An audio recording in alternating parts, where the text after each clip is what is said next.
Frères et sœurs, nous sommes ravis vraiment de pouvoir nous rencontrer encore une fois. Dimanche passé, nous étions absents, donc nous avions voulu faire un effort de pouvoir partager avec vous la parole de Dieu. Mais là où nous étions, cela ne nous a pas permis, les conditions que nous avions, en fait, de pouvoir réaliser cela. Mais, bien aimé, vous le savez que Dieu est le maître des temps et des circonstances. Ainsi, il a permis. Et voilà pourquoi nous sommes reconnaissants à celui qui est au-dessus de toutes les choses. Mais la grâce nous a été faite aujourd'hui de pouvoir encore parler autour des Écritures, vous et nous. Voilà pourquoi nous allons parler. Et bien aimés frères et sœurs, vous pouvez d'ores et déjà commencer à poser vos questions afin que nous puissions vous répondre. Et ce matin, bien aimés, nous allons partager autour d'un thème intitulé « La valeur de la grâce ». La valeur de la grâce. Bien aimés, voyez-vous, nous sommes mandatés à pouvoir prêcher l'évangile de la grâce, l'évangile que les apôtres ont prêché, l'évangile qui a été confié à notre bien-aimé frère Paul au 3e ciel, et cette révélation lorsqu'il est descendu, et il a aussi partagé avec les autres. Et c'est ainsi bien aimé que nous aussi, étant les descendants, les enfants de Paul dans la foi, donc nous faisons la continuité ou la suite de cet évangile, que nous savons qu'après nous aussi, il y aura d'autres bien-aimés qui feront la même chose. J'espère que vous me recevez bien. Si cela n'est pas le cas, vous pouvez me faire signe, mais je pense que vous me recevez bien sans difficulté. Donc je disais que cet évangile que les apôtres ont commencé et qui nous ont élégué, donc nous faisons la continuité, mais la suite, bien aimé, ce n'est pas nous, parce qu'après nous aussi, il y aura aussi ceux-là qui sont appelés à pouvoir continuer cet évangile. Bien aimé, frère Paul avait dit à son temps, j'ai combattu le bon combat et j'ai gardé la foi. De même aussi, nous aussi, bien aimés, nous faisons la même chose, nous combattons le bon combat et nous espérons aussi garder la foi jusqu'à la fin de nos jours sur la terre avant que notre esprit soit appelé à retourner auprès du Père. Vraiment, bien-aimés frères et sœurs, que l'Éternel nous soit richement favorable. Donc, nous allons partager autour des Écritures à propos de ce thème que je vous ai annoncé, qui est affiché aussi sur vos écrans. La valeur de la grâce. Bien-aimés, vous savez, la valeur d'une chose, elle est estimée en fonction de son prix. Voyez-vous? Et vous allez constater que lorsque vous allez dans un supermarché ou bien vous rentrez dans un magasin de bricolage ou peu importe, et que vous voulez faire l'achat d'un objet, et vous allez d'abord commencer à regarder le prix. Et vous allez voir que ici ça coûte 10 francs, ici ça coûte 15 francs, là-bas ça coûte 20 francs. Et vous allez vous poser des questions, pourquoi cette différence de prix? Et très souvent, donc, le prix est donné selon la valeur de la chose. Voyez-vous? Selon la valeur de la chose. Et c'est ainsi que parfois nous disons que lorsque c'est moins cher, c'est pas bon. Lorsque cela coûte moins cher, c'est pas de la bonne qualité. Et lorsque cela coûte cher, donc nous disons que ça c'est la bonne qualité. Et donc nous estimons la valeur des choses selon leur prix.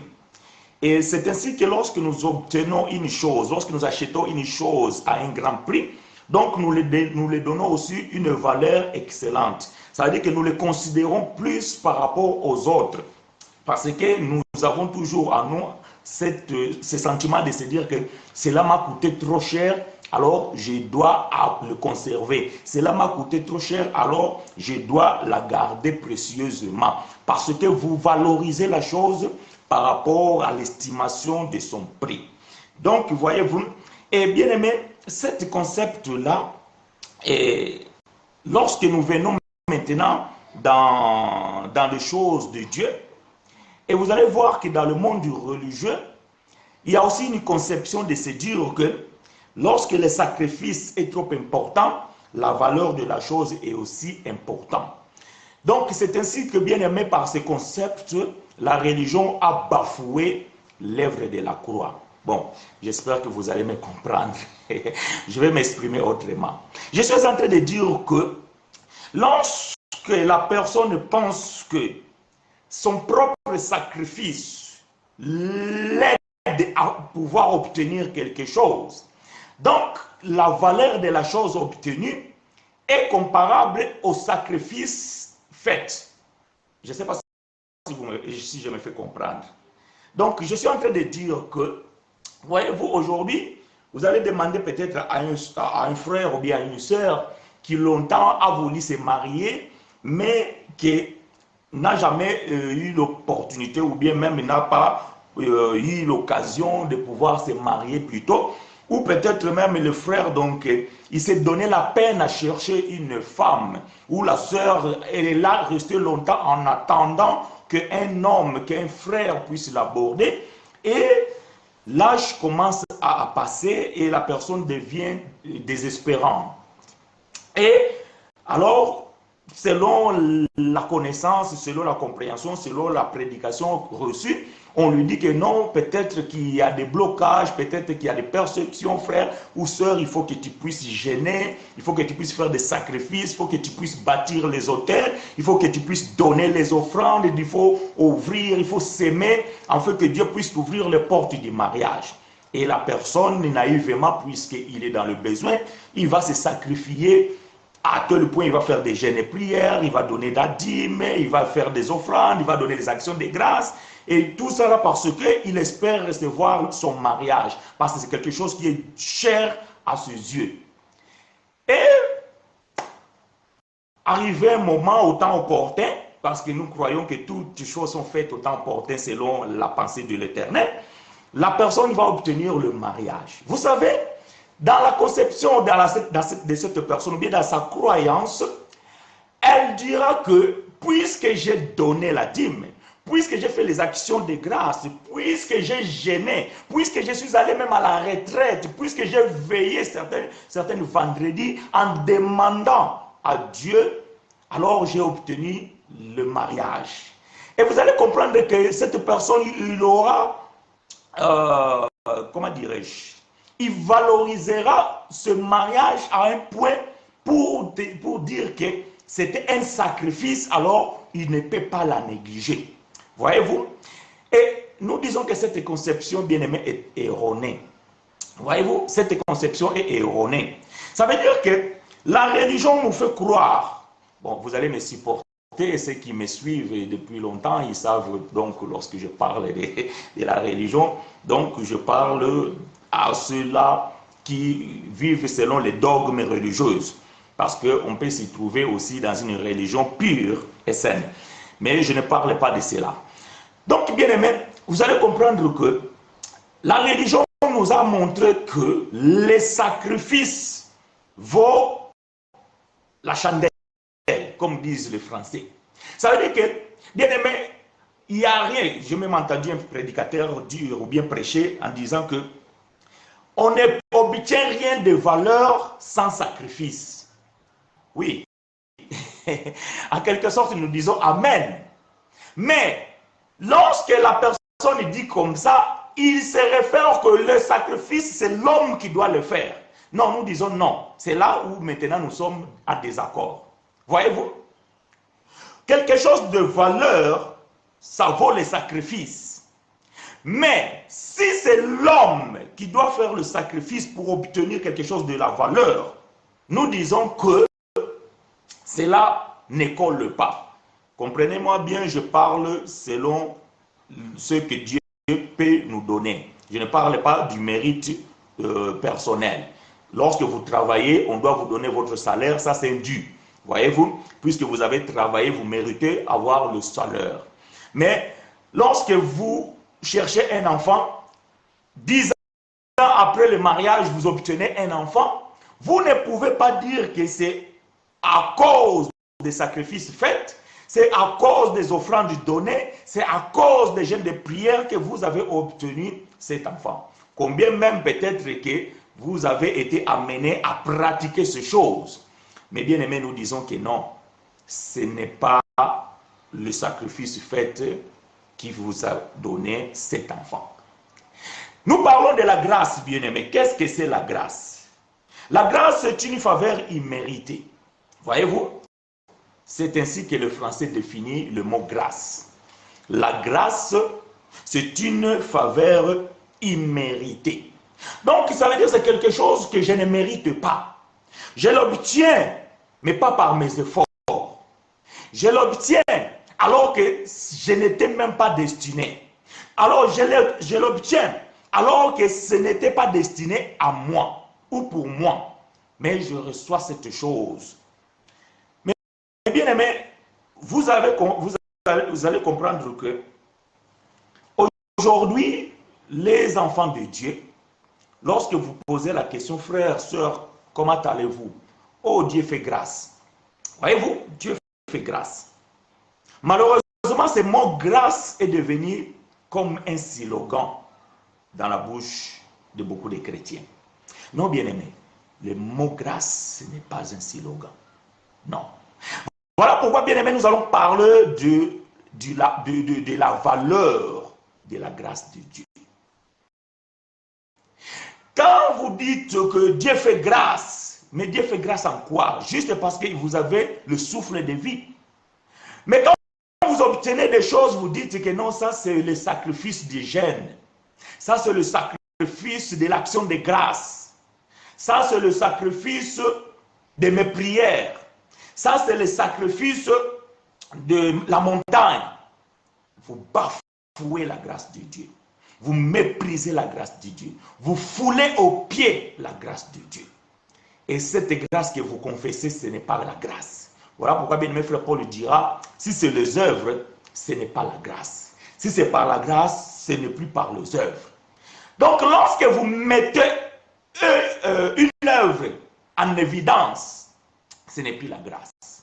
Vous pouvez dire tout sauf la grâce. Vous pouvez dire que oui, j'ai obtenu à cause de mes sacrifices, mais ce n'est pas la grâce. Mais je peux vous dire même combien lorsque vous vous sacrifiez, votre sacrifice ne vaut pas la grâce de Dieu. Or, la grâce de Dieu, bien-aimé, c'est un cadeau.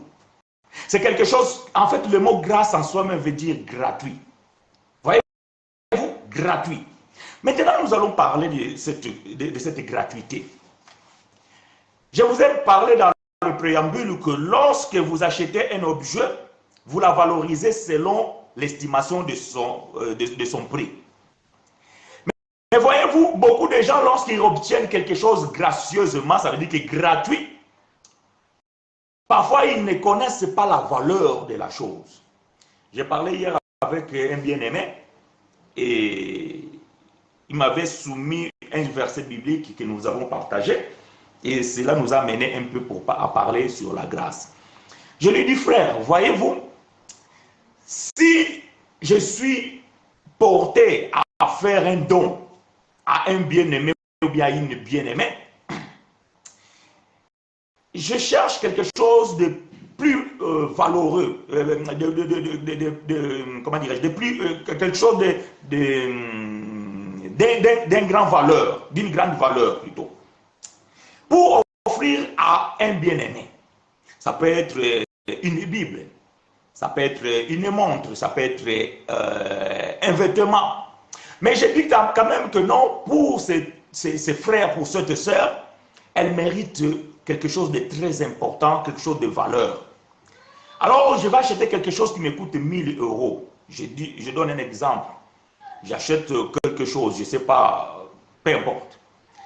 Quelque chose que j'estime, moi, que cette chose a de la valeur et je vais offrir à quelqu'un. Je donne exemple une chemise.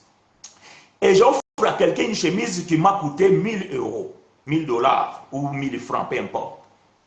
Mais puisque la personne qui reçoit la chemise, elle le reçoit gratuitement, et un jour chez lui, il y a l'eau qui s'est déversée, alors on se dit, bon, je peux prendre cette chemise pour utiliser comme un torchon. Et imaginez que c'est lui qui fait le cadeau, c'est lui qui a offert la chemise, et il voit ça.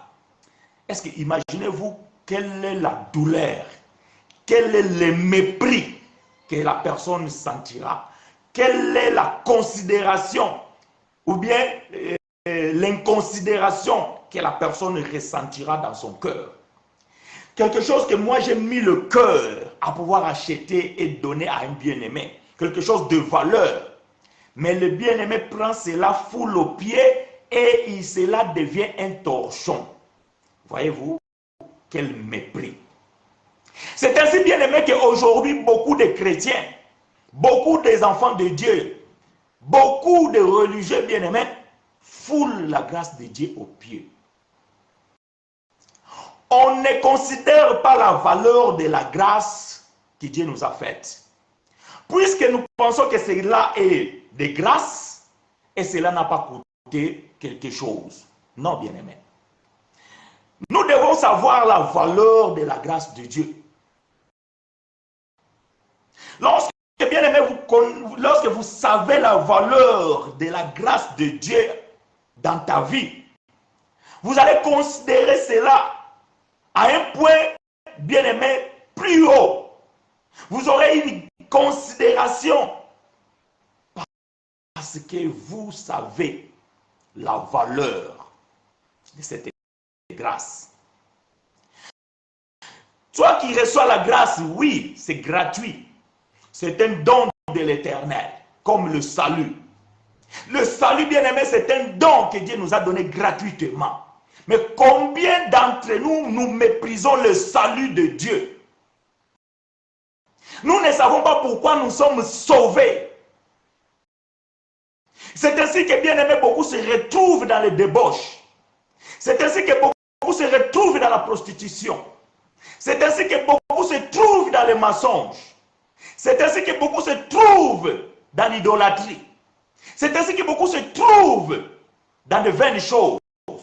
Pourquoi? Parce que nous ne connaissons pas la valeur du salut, puisque le salut, c'est un don gratuit de Dieu. Bien aimé, si vous connaissez le prix, la valeur de la grâce, de don de Dieu dans ta vie, bien aimé, tu dois te conduire selon la volonté de celui qui t'a fait ce cadeau. Je ne sais pas si je me fais comprendre. Bien aimé, si tu comprends la valeur de la chemise que je t'ai offerte, si tu sais combien cela m'a coûté, bien aimé, tu réfléchiras 2 fois avant de la prendre et le mettre par terre et le piétiner comme un torchon. Est-ce que vous me comprenez? Mais lorsque vous ne comprenez pas, lorsque vous ne connaissez pas la valeur de la chose, vous pouvez la mépriser parce que cela ne vous a rien coûté. Ce n'est pas parce qu'à vous, cela ne vous a pas coûté, ou bien à vous, cela vous a coûté rien, que celui aussi qui vous a offerte, celui aussi ne l'a pas, cela aussi ne l'a rien coûté. Non. Non, bien-aimé. Le problème, c'est que puisque vous ignorez le prix que la personne a mis à cette chose avant de vous l'offrir, cette ignorance vous amène à pouvoir mépriser, à piétiner et à ne pas considérer la valeur de la chose. Et bien aimé, c'est ce qui se passe aujourd'hui dans le monde religieux. C'est ce qui se passe aujourd'hui dans la vie de beaucoup des enfants de Dieu. Ils méprisent la grâce de Dieu parce qu'ils ne connaissent pas la valeur de la grâce. La grâce est une faveur imméritée. Ça veut dire que, bien aimé, nous n'étions pas appelés à recevoir ces dons. Ici sur la terre, bien aimé, nous n'avons pas été destinés à recevoir le faveur du Seigneur. Bien aimé, ces choses ont été destinées à un peuple. La guérison, bien aimé, était pour un peuple. La bénédiction, bien aimé, était pour un peuple. La promesse était pour un peuple. Et ils méritaient cela. Mais nous, bien aimés, nous ne méritions rien. Allons dans les Écritures, bien-aimés frères et sœurs, nous sommes dans le livre de Matthieu, le livre historique des bien-aimés frères Matthieu, livre historique et biologique de notre bien-aimé frère Matthieu, au chapitre 15, à partir du verset 21 jusqu'au verset 28. Livre historique des bien-aimés frères Matthieu, Nous allons lire le 15e chapitre à partir du verset 21 jusqu'au verset 28. Matthieu, chapitre 15, verset 21 à 28, je lis pour vous et avec vous, et que l'Éternel nous soit favorable. Jésus étant parti de là, se retira dans le territoire de Tyr et de Sidon. Et voici une femme cananéenne, donc une femme païenne, une femme des nations, qui venait de ces contrées, lui cria, « Aie pitié de moi, Seigneur, fils de David. » J'aime la Bible, j'aime ces choses. Cette dame a une précision remarquable. Elle comprend que cet homme que j'appelle Seigneur, c'est fils de David. Ça veut dire que c'est un descendant des Israélites. C'est un descendant de David. C'est un juif. Mais il vient auprès de cet homme. Et elle dit, ma fille est cruellement tourmentée par les démons. Il ne lui répondit pas un mot. Et ses disciples s'approchèrent et lui dirent avec instance, renvoie-la, car elle crie derrière nous. Il répondit, je n'ai été envoyé qu'aux brebis perdues de la maison d'Israël. Ça, c'est Jésus qui parle. Cette femme païenne, cananéenne, cette femme des nations, cette femme qui n'était pas de la lignée israélite, mais il reconnaissait quand même qu'il y a cet homme. Cet homme, il a quelque chose d'extraordinaire. Cet homme est capable, cet homme, il peut. Alors, il vient demander la faveur. Voyez-vous, la grâce, c'est une faveur. Donc, elle sait qu'elle ne mérite rien, puisque lui et cet homme n'ont pas de la corrélation. Il sait bien que lui et cet homme, il n'y a pas de contact. Lui, avec cet homme, il n'y a pas un lien qui les lie. Mais il sait qu'en cet homme-là, il y a quelque chose d'extraordinaire. Il sait que cet homme-là, il y a le pouvoir de pouvoir guérir. À cet homme-là, il y a le pouvoir de pouvoir donner la vie. Mais seulement ces choses, bien-aimées, étaient destinées à un peuple. Et cette femme, elle était consciente qu'elle n'était pas appelée à ces choses. Mais elle va quand même. Malheureusement, bien-aimé, pour elle, le Seigneur lui dira ouvertement, non, je ne suis pas, ou bien je n'ai pas été envoyé pour toi.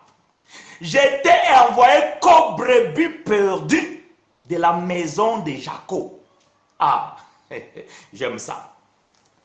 Je n'étais envoyé qu'aux brebis perdues. Donc, dans d'autres termes, il veut dire que toi, tu ne mérites pas la guérison. Toi, tu ne mérites pas d'être exaucé. Tu es une étrangère aux promesses. Tu es une étrangère à la bénédiction. Tu es une étrangère à la guérison divine. Parce que ce que j'obtiens, ce n'est pas pour vous. C'est pour un peuple destiné. J'ai été envoyé. Voyez-vous bien aimé, lorsque vous avez quelque chose, on vous dit que cela vous devez donner à votre mère. Même si vous trouvez quelqu'un d'autre sur le chemin en besoin de la même chose, puisque vous êtes destiné à amener la chose pour votre mère, vous devez le faire. Et cette dame, elle était là. Elle écoutait ces paroles-là. Waouh! Je me suis dit, à chaque fois que je lis ces portions de l'écriture, je me dis quand même, Seigneur, il était dur. Quand même, il était dur. Mais cela ne s'arrête pas là. Verset 25. Mais elle vint se prosterner devant lui, disant, Seigneur, secours-moi. Voyez-vous, bien-aimé. Vous savez, un enfant à la maison, lorsqu'il a besoin de quelque chose, va voir son père, va voir sa maman, il dit que donne-moi ça, je veux ça. En aucun cas, l'enfant doit se prosterner. En aucun cas, l'enfant doit se humilier. Pourquoi? Parce qu'il mérite. Parce que ce qui appartient à son père, à sa mère, lui appartient. Parce que ce qui se trouve dans leur maison, c'est aussi à lui. Ou il peut aussi même peut-être prendre sans demander. Mais lorsque c'est l'enfant du voisin, il doit supplier. Il doit demander parce que c'est l'enfant c'est un enfant étranger. C'est un enfant de dehors. Et c'est le cas de cette femme. Elle devait prosterner. Elle devait demander la faveur. Parce que ces choses n'ont pas été destinées à elle. Verset 26. Jésus répond. Il n'est pas bien de prendre le pain des enfants et les jeter aux pieds des chiens. Waouh. Vous savez, bien aimé, parfois on nous dit que nous sommes trop durs. Frère, vous critiquez tout le temps la religion, vous cognez toujours les pasteurs, tout ça. Bien aimé, la critique, ce n'est pas quelque chose de mauvais.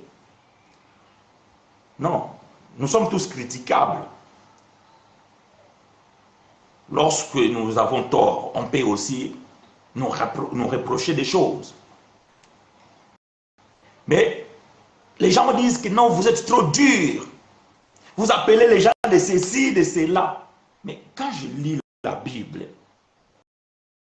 certaines fois, lorsque Jésus parlait, il avait des langages soutenus.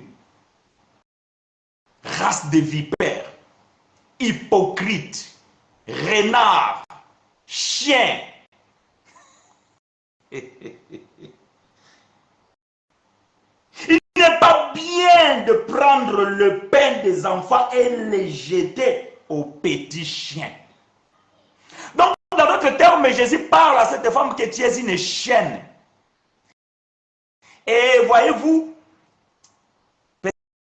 peut-être ici en Europe, nous en Occident, les chiens, on achète la nourriture, ils ont une petite assiette là où on met les darins pour les chiens, ils les mangent. Mais nous savons qu'en Afrique, les chiens, ils doivent manger dans la poubelle.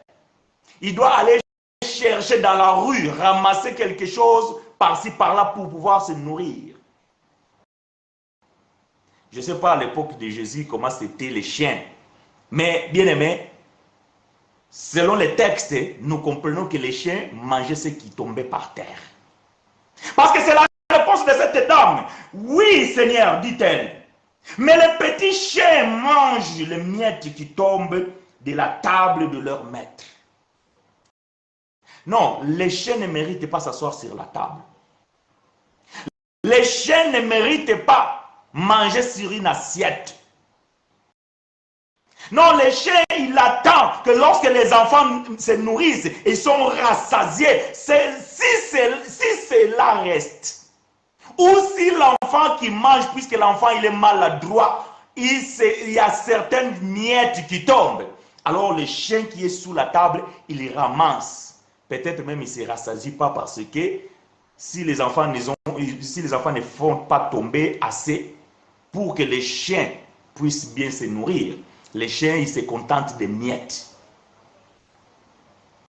Cette femme, elle dit, Seigneur, non, je n'ai pas besoin de m'asseoir sur la table. Non, non, je n'ai pas besoin de m'asseoir sur la table. Oh, la table est bien dressée. C'est pour Israël. La table est bien garnie. C'est pour les enfants de la maison. Mais moi, je n'ai besoin que les miettes. À moins, je sais que les miettes, là, me feront du bien. Verset 28. Alors Jésus lui dit, femme, ta foi est grande. Qu'il te soit fait comme tu veux. Et là, à l'heure même, sa fille fait guérir. Waouh! Bien aimé, j'ai pris ce texte ici là pour pouvoir vous illustrer c'est quoi la grâce. Voyez-vous? Quand on lit ce texte, bien aimé, et nous faisons l'exégèse du texte, nous comprenons, bien aimé, qu'est-ce que c'est la grâce. Je ne parle pas ici de la valeur de la grâce. On en parlera. On parlera de la valeur de la grâce.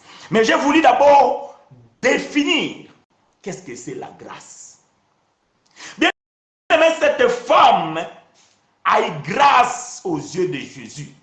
Parce qu'elle ne méritait pas que son fils reçoive la guérison. Elle ne méritait pas qu'elle soit exaucée dans sa prière. Jésus lui a fait comprendre que non, ce que tu demandes, ce n'est pas pour toi. Je ne suis pas venu pour te servir. Je suis un serviteur destiné à un peuple. Et ce peuple mérite ces choses. Parce que ce peuple-là a été choisi, a été appelé. Et j'ai été envoyé pour leur servir. J'étais même envoyé de leur chercher, même ceux qui ont été perdus. Il faut que j'aille les chercher, afin qu'ils puissent recevoir ce qu'ils méritent. Mais pas à toi, mais pas à vous les nations. Mais à cause de la foi que cette femme avait, voyez-vous, c'est pour ça que j'ai toujours dit que la foi c'est la réponse de la grâce.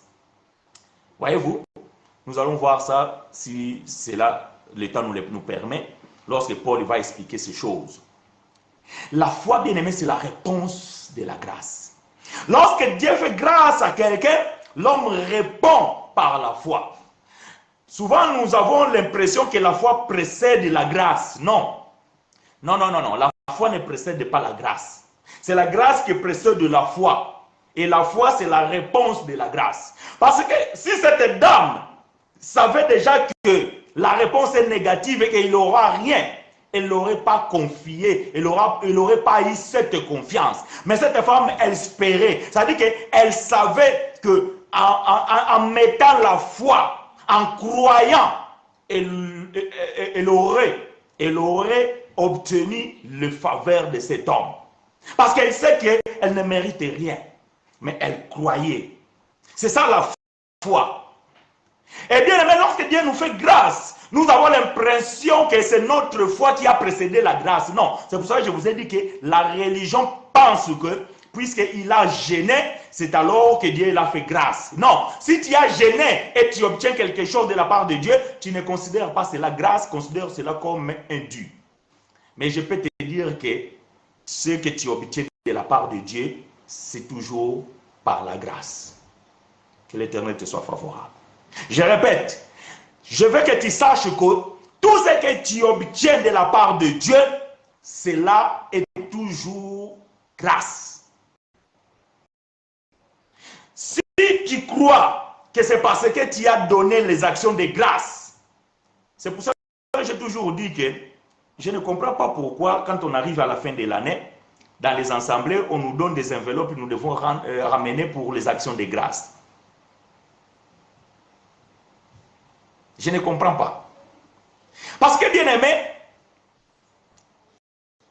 tout au long de l'année, Dieu t'a protégé. Tu avais donné quoi? Et combien? Rien. Et tu estimes que non, maintenant à la fin de l'année, tu vas prendre quelques billets, tu vas mettre dans une enveloppe, tu amènes à l'église, ton pasteur va les prendre, il va les bouffer, et vous pensez que vous avez récompensé Dieu de ce que Dieu a fait pour toi. Non, bien aimé, c'est une fausseté. C'est parce que vous ne connaissez pas la grâce de Dieu. Femme, ta foi est grande. Qu'il te soit fait comme tu veux. Voyez-vous?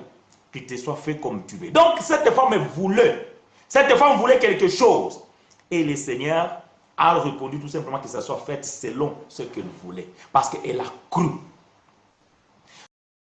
Le Seigneur ne dit pas que ta prière. Le Seigneur ne dit pas ton insistance. Le Seigneur ne dit pas ton offrande. Le Seigneur ne dit pas tu devais gêner. Non. Le Seigneur dit ta foi. La foi, bien aimé, c'est la réponse de la grâce. Je vous ai dit que, bien aimé, les chrétiens d'aujourd'hui bafouent la grâce de Dieu ou bafouent la croix de Christ. Parce que tout ce qu'ils obtiennent, c'est lié à leur propre sacrifice.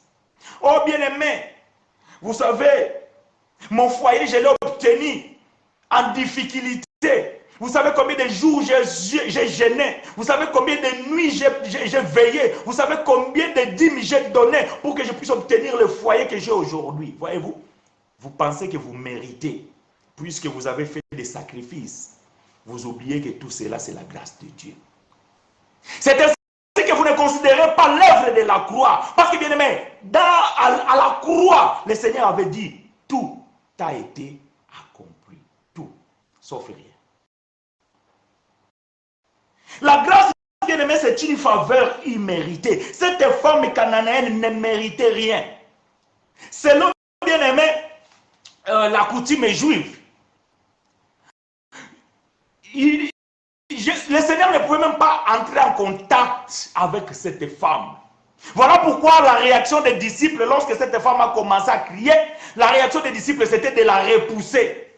C'était de la mettre loin parce qu'elle dérangeait. Parce qu'elle opportunait le Seigneur. Parce que les disciples savaient qu'elle ne peut obtenir rien de la part du Seigneur parce qu'elle n'était pas juive. Mais elle a eu grâce aux yeux de Dieu. Elle a eu grâce aux yeux du Seigneur. Bien aimé, la grâce, c'est une faveur imméritée. Mais quelle est la valeur, bien aimé, de la grâce?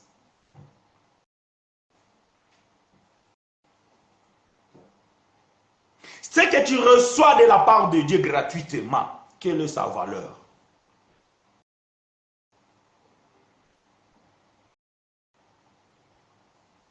Ce que tu reçois de la part de Dieu gratuitement, quelle est sa valeur?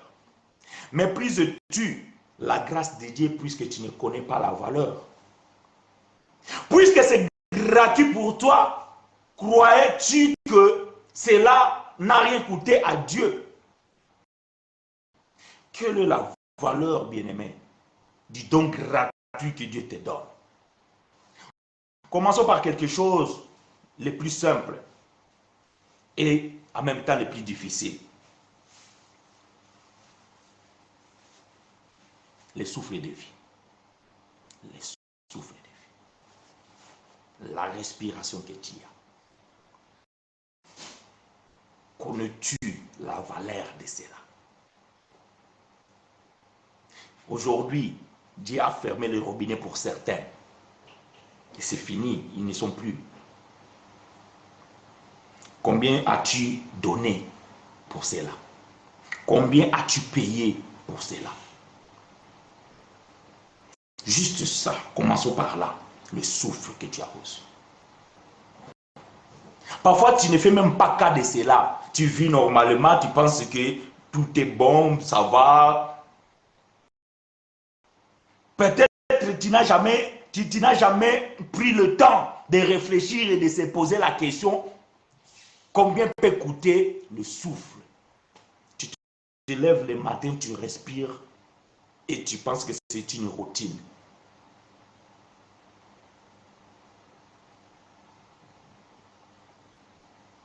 Tu fais les sacrifices pour obtenir certaines choses. Mais combien de sacrifices as-tu fait pour recevoir le souffle? Tu fais des sacrifices pour obtenir le mariage. Tu fais les sacrifices pour obtenir du travail. Tu fais les sacrifices pour obtenir le visa pour voyager. Tu t'es jamais posé la question, combien de sacrifices as-tu fait pour obtenir le souffle? Or, la chose la plus importante, bien aimé, que l'homme peut obtenir de la part de Dieu, c'est le souffle de vie. Parce que, bien aimé, c'est là. Sans le souffle, bien aimé, tout ce que tu peux obtenir, ça n'a pas de valeur. Même les sacrifices que tu as fait là pour obtenir le visa, mais le jour que ton visa sort, on t'appelle à l'ambassade de venir récupérer ton passeport, Dieu enlève le souffle. Alors que tu as jeûné 21 jours avant d'amener ton passeport à l'ambassade. Et tu as jeûné combien de fois pour pouvoir respirer? Ça, tu l'acceptes facilement, c'est la grâce de Dieu. Mais par contre, pour ton visa, ça c'est le jeûne et prière. Ah, pour ton mariage, c'est l'action de grâce. L'enveloppe que tu as donnée au pasteur. Ah, pour les enfants, c'est la prière jour et nuit. Bien aimé, non. Tout est grâce. Tout est grâce. Mais quelle est la valeur de cette grâce? Psaume 49. Psaume 49, versets 6 à 9. Dans certaines versions, ça peut être versets 7 à 10. Hein, selon par rapport à la Bible que tu as. Donc ça, bon, on n'y peut rien. Les choses ont été ainsi faites, donc voilà, nous acceptons. Donc, ce que je vais lire dans certaines versions des Bibles s'y trouve dans chapitre 6 jusqu'au verset 9, donc plutôt chapitre 49, verset 6 à 9. Dans certaines versions, c'est à partir des versets 7 à 10. Donc, lorsque tu vas accompagner, selon les mots que je vais prononcer, tu sauras la version que tu as, si c'est le verset 6 ou c'est le verset 7. Psaume 49, verset 6 à 9. Je vais lire pour vous et avec vous. Ils ont confiance en leur bien et se glorifient de leur grande richesse. Ils ne peuvent se racheter l'un et l'autre, ni donner à Dieu le prix du rachat. Le rachat de leur âme est cher et n'aura jamais lieu. Ils ne vivront pas toujours. Ils n'éviteront pas la vue de la fosse. Alléluia. Ce psaume ici, c'est le psaume des enfants de Corée. Vous voyez, parce que tous les psaumes ne sont pas les psaumes de David. Parce que souvent, nous disons, ah, psaume de David. Non. Les psalmistes, il y avait les David, il y avait les psaumes de Moïse, les psaumes des enfants de Corée, donc les psaumes d'Asaph, donc etc., etc. Mais ce psaume ici, là, 49, c'est les enfants de Corée. Alors les enfants de Corée disent ici que les gens, ils ont confiance à leur bien et se glorifient de leur grande richesse. Ils ne peuvent se racheter l'un et l'autre, ni donner à Dieu le prix du rachat. Waouh! L'Ecclésiaste chapitre 10, je pense verset 9, si j'ai la bonne mémoire, la troisième, enfin, selon la théologie, la troisième portion, ça veut dire que la partie C dit que l'argent répond à tout. Ça, c'est le sage Salomon qui a dit ça. L'argent répond à tout. Mais ici, les frères de Corée, ils ont dit que malgré leur richesse, ils ne peuvent pas payer le prix du rachat à Dieu. Pourquoi? Parce que ce peuple bien-aimé, le peuple juif, ce peuple ici-là, bien-aimé, c'était un peuple vendu au péché. À cause de la désobéissance, la transgression de la loi, ce peuple était vendu au péché. Et le but, bien-aimé, a toujours été que quelqu'un puisse racheter ou bien puisse payer le prix du rachat. Donc pour racheter, voyez-vous, on rachète. Pourquoi racheter? Parce que ce peuple était libre et après ont été vendus. Mais malgré la richesse qu'ils avaient, les prix réclamés par Dieu pour le salut, les prix réclamés pour Dieu, ou bien par Dieu, pour la liberté, même l'argent ne pouvait pas les donner. Voyez-vous, ne pouvait pas les donner. Le prix de leur vie ou âme, selon la version, est cher et n'aura jamais lieu. Personne ne pouvait racheter l'un ou l'autre. Personne, même si tu estimais que tu étais meilleur que l'autre et tu dis que j'ai beaucoup d'argent, je vais racheter son âme pour qu'il ne meure pas, pour qu'il ne disparaisse pas. Malgré la richesse, personne. Parce que le prix est grand. Cela coûtait très cher. Le salut bien-aimé coûtait très cher. Avoir la vie sauve, ça coûte très cher. Et même les richesses ne pouvait pas les racheter. Parce que le prix, bien-aimé, à payer est trop grand. Dans le marché des enchères, vous pouvez s'y renchérir. Mais celui qui a le pouvoir de rachat, il ajoute encore. Vous avez mis 1000 euros, lui il a mis 1100. Vous avez mis 1 million, lui il a mis 1 million 100. Vous avez mis 10 milliards, lui il a mis 10 milliards 300. Donc le prix est trop élevé. À un moment donné, vous allez désister, vous allez abandonner. Et vous ne pouvez pas vous pouvez pas échapper la mort et la mort définitive. Mais il faut que quelqu'un puisse payer le prix. Alors, frère Pierre va dire ceci. 1 Pierre chapitre 1, verset 18 à 20. 1 Pierre chapitre 1,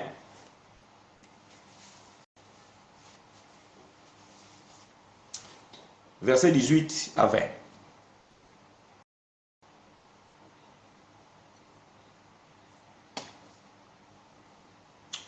Bien-aimé frère Pierre, dans son épître aux dispersés, les Juifs dispersés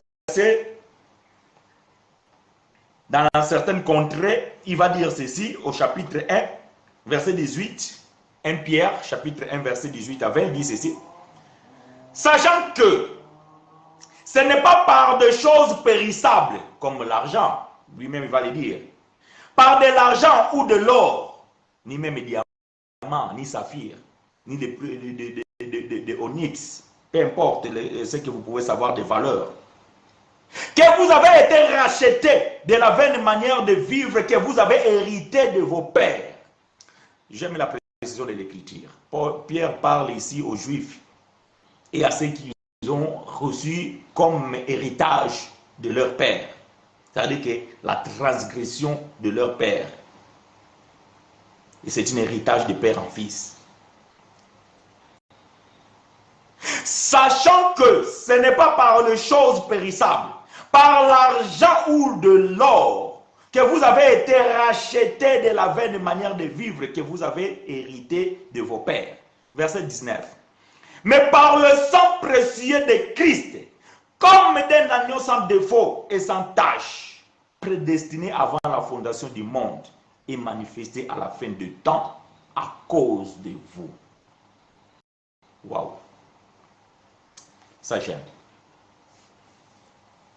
Bien-aimé, c'est dont ce peuple ne pouvait pas racheter la vie éternelle. Parce que Psaume me dit qu'ils ne peuvent pas s'échapper d'aller dans la fosse. Ils ne peuvent pas s'échapper d'aller dans le séjour de mort. Ils ne peuvent pas s'échapper d'aller en enfer. Ils ne peuvent pas s'en échapper à cause de leurs iniquités, à cause du péché. Même leur richesse, même leur argent ne pouvait pas racheter, ne pouvait pas être payé pour échapper à cela. Mais Dieu a dû payer un prix. Dieu a dû payer un prix pour sauver ce peuple. Dieu a dû payer un prix pour sauver l'homme. Et Pierre dit que ce n'est pas par de l'argent, ni même l'or. Mais le prix à payer, c'est le sang. Le sang précieux de Christ, comme d'un agneau sans défaut et sans tache. Paul va dire ceci. C'est lui qui n'a point connu le péché, mais il s'est fait pécher. Pas pécheur, il s'est fait pécher. Voyez-vous? Celui-là, il ne méritait pas ça. Voyez-vous? Il ne méritait pas ça parce qu'il y avait un peuple qui méritait la souffrance, la mort éternelle. Mais celui qui ne méritait pas ces choses, il a fait l'échange. Il a donné sa grâce Il a fait la faveur à ce peuple-là pour que ce peuple puisse obtenir la vie.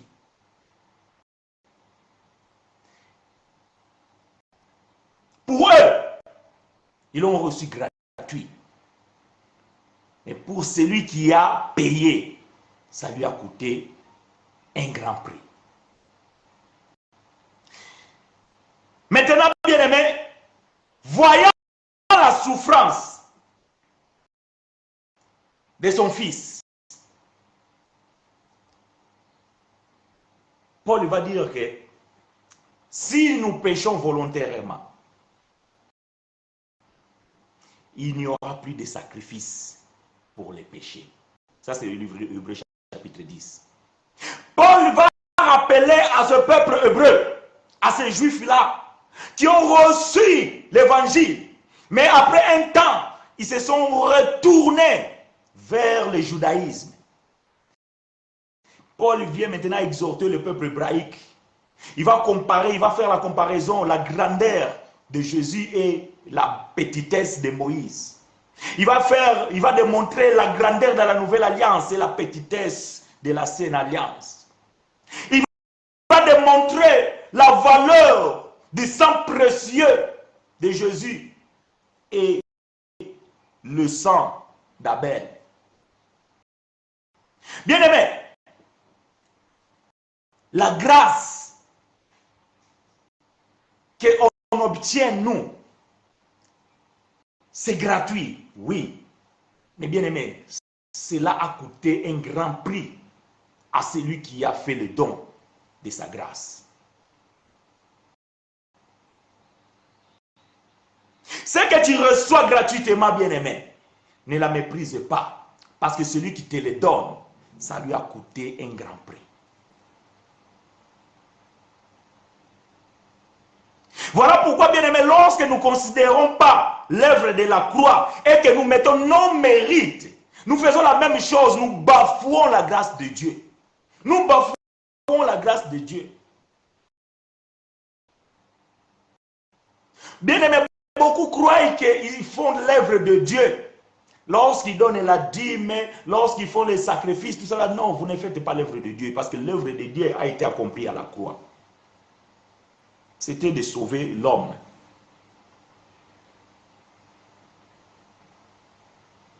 Ce peuple-là ne savait pas quoi faire. Malgré leur richesse, malgré leur argent, malgré tout ce qu'ils avaient, ils ne pouvaient pas racheter leurs âmes. Leur destin, bien-aimé, c'était clôturé. C'était la mort. Puisqu'ils ont été privés de la gloire de Dieu. Mais il fallait que quelqu'un puisse payer les prix. Bien-aimé, voyez-vous, j'ai toujours dit, nous qui sommes nés dans cette dispensation de la grâce, vraiment, nous sommes un peuple heureux. Nous sommes un peuple heureux. Parce que, bien aimé, vivre sous la loi, ce n'était pas une simple chose. Ce n'était pas facile. Parce que, bien aimé, la loi était tellement dure que personne ne pouvait l'observer.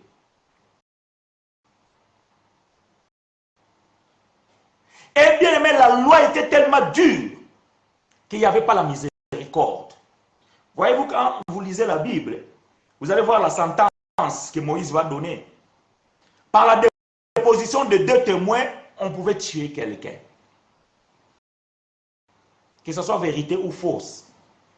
Puisqu'il y a 2 témoins, la loi disait que vous devez considérer les témoignages de 2 personnes comme vrais. C'est ainsi que, bien aimé, Naboth a perdu la vigne de son héritage. Parce que Jézabel avait comploté avec les personnes. Il y a eu 2 témoins qui ont témoigné contre cet homme et cet homme a connu la mort. Parce qu'ils ont mis la loi en exécution. Vivre le temps de la loi, bien-aimé, n'était pas facile. Mais bien-aimé, nous sommes heureux. Parce que nous vivons le temps de la grâce. Ça veut dire que Christ est venu et il a racheté, il a payé le prix et il a aboli la loi. Et nous sommes menés dans cette dispensation. Bien-aimés, pourquoi vous acceptez encore la servitude religieuse? Vous devez faire ceci, vous devez faire cela pour pouvoir obtenir ça. Pasteur, il n'y a rien qui marche dans ma vie. Oui, ma soeur, parce que tu ne fais pas assez de sacrifices. Oui, mon frère, c'est parce que tu ne donnes pas la dîme. Oui, mon frère, c'est parce que tu ne vas pas chercher Dieu à la montagne. Non, bien-aimé. Fixe tes yeux vers la montagne. D'où tu viendras avec secours. Oh, quelle montagne? Je ne parle pas de la montagne des Horeb. Je ne parle pas le Sinaï. Non, je parle de Sion. C'est là où le secours vient. Oh, bien aimé, le Sion, bien aimé, c'est la croix. Regardez la croix. Comme Moïse éleva les serpents dans le désert, ainsi aussi le Fils de l'homme sera élevé. Et quiconque regardait les serpents d'airain, il était guéri.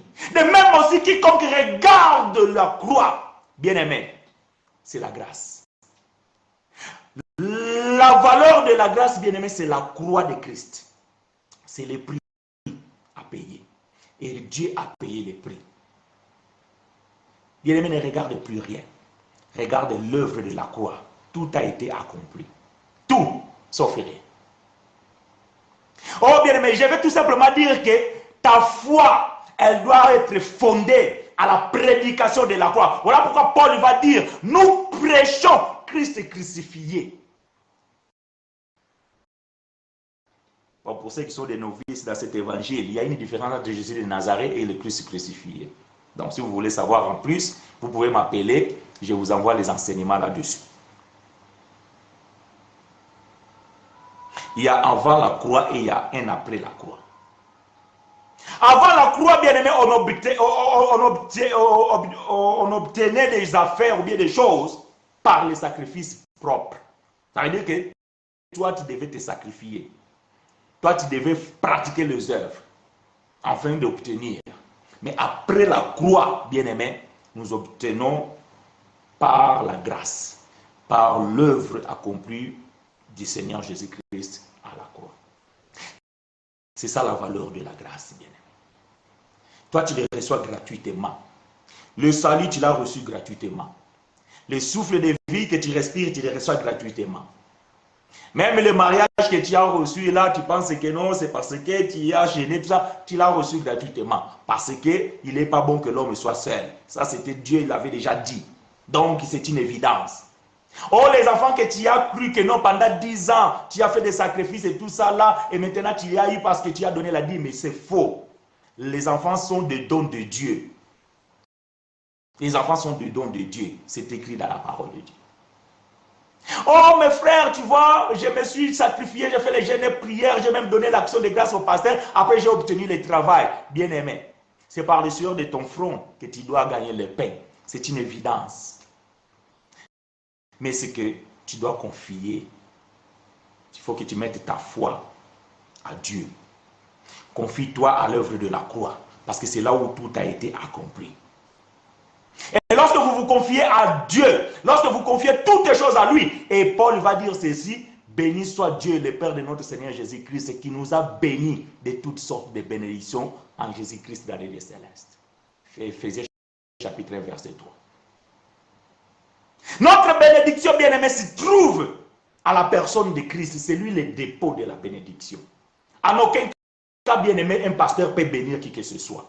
Oh, je sais que je vais me faire des ennemis, mais peu importe, on a l'habitude. Je répète, je dis ceci. Aucun pasteur, aucun homme de Dieu, aucun prétendu serviteur de Dieu peut bénir qui que ce soit sur la terre, sous le soleil. Personne. Ça, c'est moi qui l'ai dit. Et celui qui n'est pas d'accord, il peut me chercher. Moi, votre frère que je parle ici, je ne peux pas bénir qui que ce soit. Non. Je peux t'orienter. Je peux te pousser. Je peux t'accompagner. Mais bien aimé, je t'amènerai à la croix. C'est là où il y a toutes choses. C'est là où tout a été accompli. Je le dis clairement. Tes offrandes que tu fais dans l'église, les aumônes que tu fais là, c'est bien. Ça aide peut-être beaucoup de gens. Mais Dieu ne te récompensera pas pour ça. Tout ce que tu reçois, c'est par la grâce. C'est par la grâce.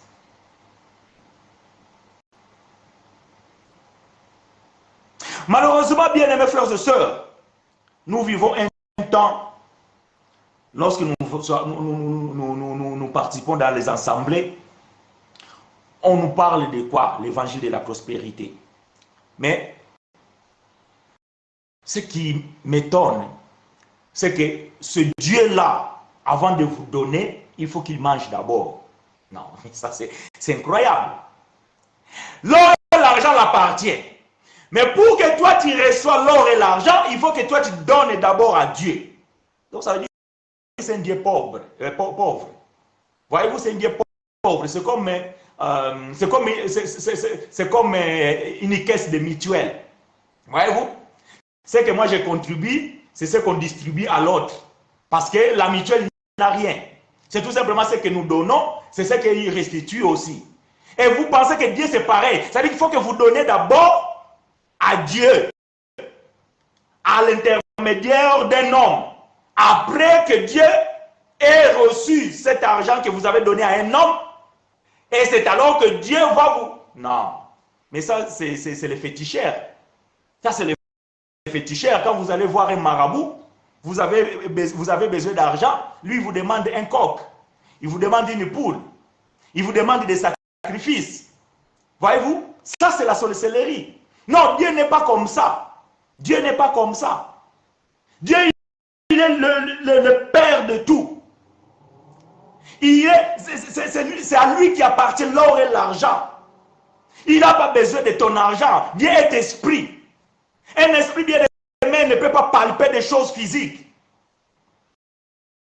Mais comment on vous a bourré les crânes? Comment on vous a envoûté, on vous a endoctriné et on vous a fait croire que non, en donnant à un homme de Dieu, Dieu va vous récompenser. Non, vous enrichissez les hommes. Vous enrichissez les hommes. Voilà pourquoi vous allez voir aujourd'hui la majorité des grands riches en Afrique. Bon, je vais parler de l'Afrique parce que c'est le continent que je connais mieux. Même si ce fléau existe aussi en Europe, même aux États-Unis. Beaucoup d'hommes de Dieu aujourd'hui sont devenus des riches. Sans travail, sans fiche de paye. Ils construisent des grands palais. Ils roulent avec de grosses bagnoles. On ne l'a jamais vu où ils travaillent. Ils n'ont pas de fiches de paye. Mais vous ne vous demandez pas pourquoi et comment. Et vous êtes toujours là en gardant la foi que Dieu va faire. Non, Dieu a déjà fait. Ah oui, Dieu a déjà fait. Ton ignorance fait que tu attends. Mais tu attends quoi alors que Dieu a fait? La Bible déclare, tout a été accompli. Tout a été accompli. Ça, c'est une fausse espoir qu'on t'a mis dans la tête. Pourquoi? Parce que vous méprisez la grâce de Dieu. Pourquoi? Parce que vous ne connaissez pas la valeur de la grâce de Dieu. Dieu a payé un grand prix pour que cela soit gratuit pour nous. Je répète, Dieu a payé un grand prix pour que cela soit gratuit pour nous. Wow.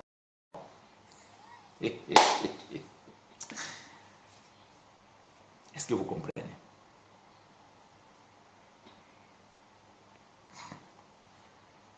Est-ce que vous comprenez? Dieu, ça l'a coûté toute une vie.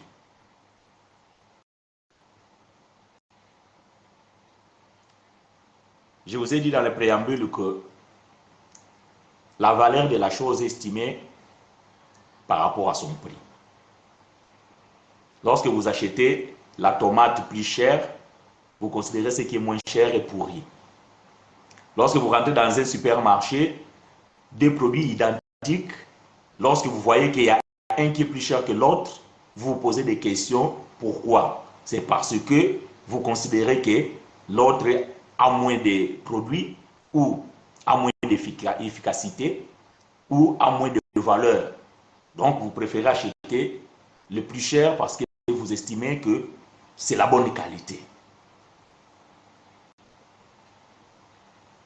Le prix que Dieu a mis,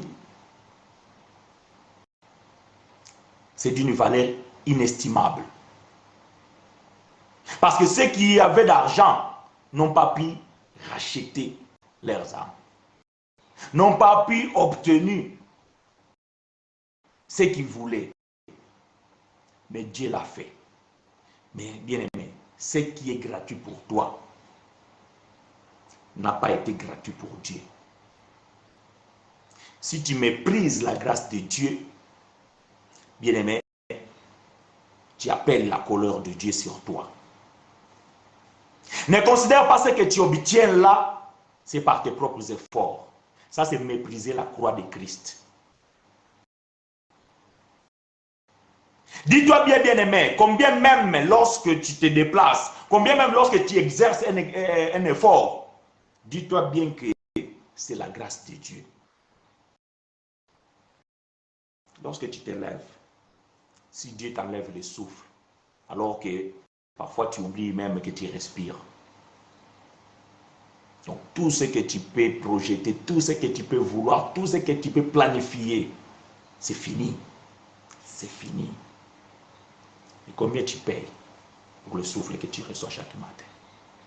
Puisque tu veux payer pour les autres choses, puisque tu veux te sacrifier pour d'autres choses, combien tu t'es déjà sacrifié pour le souffle? Voyez-vous? Ce n'est pas parce que Dieu nous fait grâce que cela n'a coûté rien. Ça l'a coûté très cher. Alors, lorsque vous méprisez la grâce de Dieu, lorsque vous ne considérez pas la grâce de Dieu, cela fait mal à Dieu. C'est comme je vous ai dit que j'offre une chemise à un bien-aimé et la chemise m'a coûté cher et la personne reçoit la chemise, elle s'en sert comme un torchon. Et bien-aimé, vous savez quel est le mal qu'il peut te faire. Et c'est la même chose avec Dieu. Lorsque Dieu nous regarde et que nous mettons nos mérites en exergue, Dieu se sent triste. Le Saint-Esprit qui est à nous s'entristé. Il se sent triste. Parce que nous ne considérons pas la grâce de Dieu à juste valeur. Parce que nous ne valorisons pas ce que Dieu a fait à la croix. Pourquoi? Parce que on nous a mal enseigné. On nous a enseigné que nous pouvions faire des sacrifices nous-mêmes. On n'obtient rien de valeur sans sacrifice. Ça, c'est une fausseté. Parce que ce qu'on obtient de la valeur, Dieu a payé un grand prix. C'est ça le sacrifice suprême. Toi, tu n'as rien à faire d'autre si ce n'est qu'obéir à la parole de Dieu. C'est que tu as reçu gratuitement, bien-aimé, le don de Dieu. Oh, je vais conclure en mettant les points virgules. Si vous avez des questions, vous pouvez commencer à poser des questions. Le plus grand don que Dieu nous a fait, c'est le salut éternel. C'est la vie éternelle. Ça, c'est le plus grand don que Dieu nous a fait. Les restes, bien-aimés, ce sont des superflus. Voyez-vous? La guérison, les mariages, les enfants, tout ça, là, c'est des superflus. Mais le plus grand don que Dieu nous a fait gratuitement, à nous, c'est gratuit. À lui, ça l'a coûté cher. C'est la vie éternelle, c'est le salut éternel. Mais bien aimé, maintenant pose-toi cette question. Pourquoi Dieu l'a fait? Pourquoi Dieu l'a fait?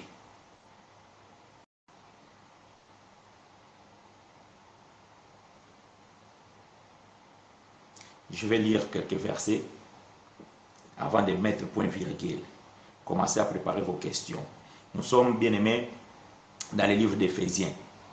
Je vais lire quelques versets vite fait, par-ci par-là, et nous allons comprendre.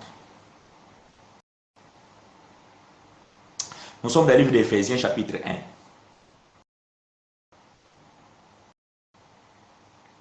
Versets 4, 5 et 6. Après, nous allons sauter chapitre 2. Éphésiens chapitre 1, verset 4, 5, 6. Après, nous allons au chapitre 2. Je lis pour vous et avec vous.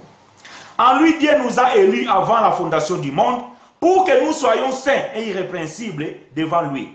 Nous ayant prédestinés dans son amour à être ses enfants d'adoption par Jésus-Christ selon le bon plaisir de sa volonté, à la louange de la gloire de sa grâce qui nous a accordé en son bien-aimé.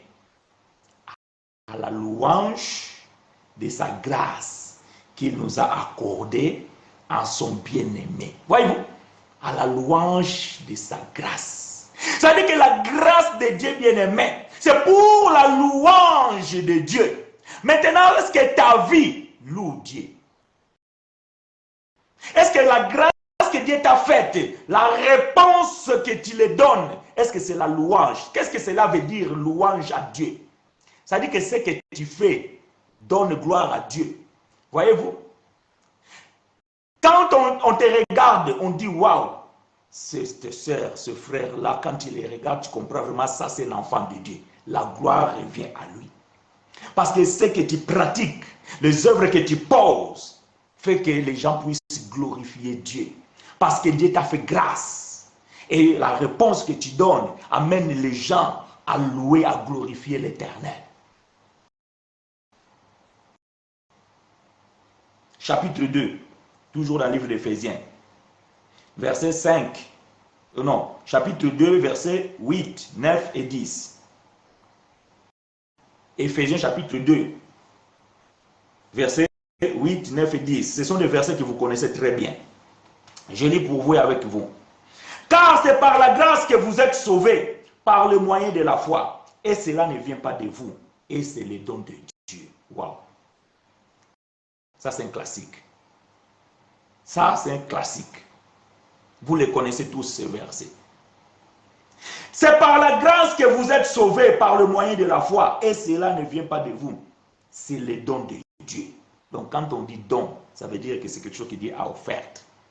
Mais ce n'est pas parce que Dieu vous les a offertes, ce n'est pas parce que Dieu nous l'a offert que cela ne l'a rien coûté. Ça a coûté sa vie. Ça a coûté la vie de son fils. Est-ce que vous comprenez? Ce n'est pas par les œuvres, afin que personne ne se glorifie. Voyez? Oh, moi, je fais les jeûnes et prières, c'est pour cela que j'ai eu le mariage. Non, Paul dit que ce n'est pas par les œuvres. Moi, je donne la dîme, c'est pour cela que Dieu m'a béni. Non, ce n'est pas par les œuvres. Arrête de te glorifier. Voyez-vous, ça, c'est l'erreur de beaucoup de chrétiens. Beaucoup de chrétiens, ils se vantent là. Moi, j'ai jeûné, Dieu m'a donné ceci. Moi, j'ai donné la dîme, Dieu a ouvert mes affaires. Non, non, c'est la grâce de Dieu. Pourquoi Dieu nous a sauvés? Juste pour que nous soyons des vagabonds sur la terre. Non! Verset 10 dit ceci. Car nous sommes son ouvrage ayant été créé en Jésus-Christ. Oh, permettez-moi que je puisse expliquer cette portion de l'écriture. Voyez-vous, j'ai eu un débat avec un bien-aimé docteur un jour. Je lui ai dit que moi, je n'ai pas la sémence d'Adam. Bon, ça, c'était un grand débat. Ça a toujours été débat et ça restera toujours un débat interminable. Cela dépend toujours selon la personne, sa conception des choses. Adam, l'homme a été créé et par lui, nous sommes descendants tous les hommes. Voyez-vous, tous les hommes, nous sommes descendants. Maintenant, quand je rentre dans le terrain spirituel, je n'ai rien d'Adam. Non, je n'ai rien d'Adam.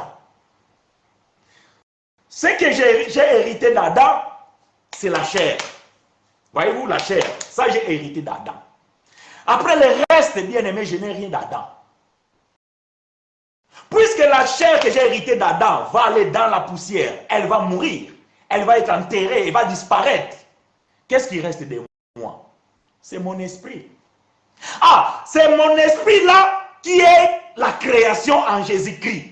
Voyez-vous, donc en moi, ce que j'ai hérité d'Adam va disparaître. c'est la poussière, c'est là retourner dans la poussière. Ça, c'est la création en Adam. Mais créer en Christ, ça, c'est le spirituel. C'est pour cela que Paul va dire ceci. Le premier Adam a été un être vivant. Mais le second Adam est un esprit vivifiant. Donc, le second Adam que Paul parle là, c'est Christ. Donc, lui, c'est le second Adam, c'est l'esprit. Donc, la création en Christ, c'est spirituel. Et c'est ça qui est très important parce que la chair, elle doit retourner dans la poussière. Maintenant, lorsque nous sommes nés en esprit, qu'est-ce que nous devons faire? Quand nous sommes son ouvrage ayant été créé en Jésus-Christ pour de bonnes œuvres. Ah, voyez-vous, c'est ici que nous savons qui sont les vrais élus, qui sont les véritables enfants de Dieu. C'est pour de bonnes œuvres que Dieu nous a créés en Jésus-Christ. Et ces œuvres-là, Paul dit que Dieu les avait créées depuis l'éternité, afin que nous les pratiquions. Maintenant, quand tu ne pratiques pas les bonnes œuvres, tu bafoues, tu méprises la grâce de Dieu. Tu bafoues, tu méprises la croix de Christ. Parce que c'est là où le prix a été payé. Et toi, tu es venu après cette action, tu as obtenu tout par la grâce. Mais cette grâce-là, Paul dit que c'est que aujourd'hui, tu n'es plus une créature en Adam qui est mortelle, mais tu es une créature en Jésus-Christ qui donne la vie éternelle. Mais puisque tu es créé en Jésus-Christ, tu dois pratiquer les bonnes œuvres. Voyez-vous des chrétiens de nom. Dimanche, ils sont à l'église. Samedi, ils étaient dans la boîte de nuit.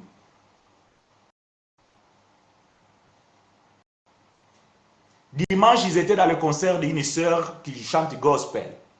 Samedi prochain, ils sont dans le concert d'un bien-aimé qui chante les chants des profanes. Dimanche, il était ivre, drogué.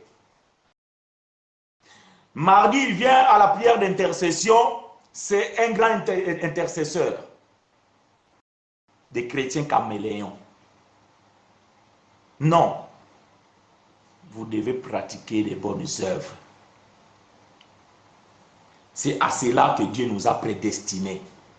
Bien aimé, quand Dieu va dire à Jérémie, je t'ai connu avant que tu sois formé dans le ventre de ta mère et je t'ai fait prophète des nations. Lorsque Jérémie est venu au monde, les gens ont confirmé que Dieu avait fait Jérémie prophète des nations dès le ventre de sa mère lorsque Jérémie a commencé à prophétiser. Si Jérémie ne prophétisait pas, donc les gens ne sauraient pas que Jérémie a été choisi depuis le ventre de sa mère étant prophète. De même, nous aussi bien-aimés, pour qu'on sache que tu as été prédestiné depuis les temps éternels à être un enfant de Dieu, c'est lorsque tu pratiques les bonnes œuvres.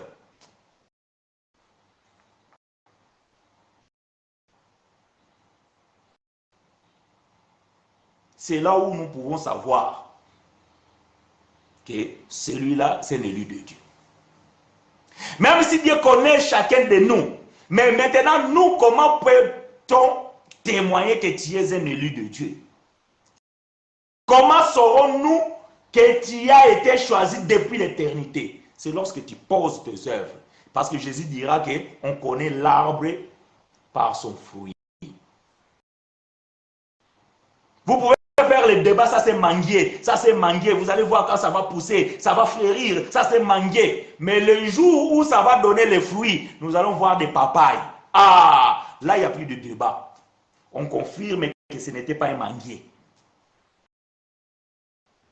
Mais les gens ont toujours débattu de ton sort. On ne sait pas si tu es un enfant de Dieu ou tu n'es pas un enfant de Dieu. Pourquoi? Parce que les fruits produits dans ta vie ne donnent pas la distinction à savoir de quel arbre tu es représenté. Alors, bien-aimé, Dieu t'a créé en Jésus-Christ pour que tu pratiques les bonnes œuvres. Et lorsque tu ne pratiques pas les bonnes œuvres, tu bafoues et tu ne considères pas la valeur de la grâce de Dieu. C'est par la grâce que vous êtes sauvés au moyen de la foi. Cela ne vient pas de vous, c'est un don de Dieu. Et cela n'est pas par les œuvres que nul ne se glorifie. En sachant que c'est que vous êtes une créature en Jésus-Christ, que Dieu vous a créé afin de pratiquer les bonnes œuvres. Donc voilà, j'ai paraphrasé Éphésiens chapitre 2, versets 8, 9 et 10. Donc vous ne pouvez pas dissocier ces trois versets. Donc Paul commence par dire que c'est par la grâce. Et il finit par dire que vous devez pratiquer de bonnes œuvres. Voilà pourquoi Dieu vous a fait grâce. Voilà pourquoi Dieu vous a fait grâce. Ce que vous devez maintenant considérer, vous devez maintenant refléter, vous devez maintenant donner l'image de Dieu à travers votre vie. Et c'est alors que nous allons comprendre la valeur de la grâce de Dieu dans ta vie. C'est alors que les gens connaîtront la valeur de la grâce de Dieu dans ma vie. Ne foule pas la grâce de Dieu sous tes pieds. Considère la valeur de la grâce, ce que tu as obtenu gratuitement, cela a valu la vie d'un Dieu. Alléluia.